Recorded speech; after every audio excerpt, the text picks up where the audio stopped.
দেখুন সাজেকের নয়নাভিরাম দৃশ্য, মন জুড়িয়ে যায়।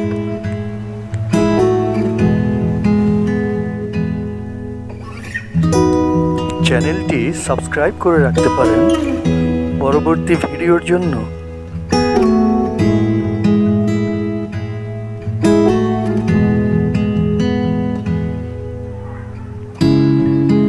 রঙিন ঘরগুলো খেয়াল করুন, কল্পনার রং মেশানো আছে।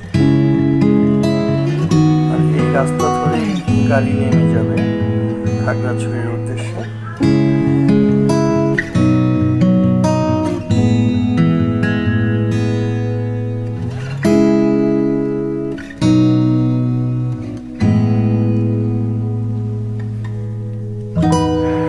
Wow, amazing!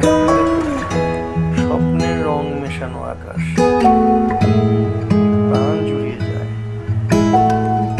আপনারা সাজেক গেলে দৃশ্যগুলো মিলিয়ে দেখবেন।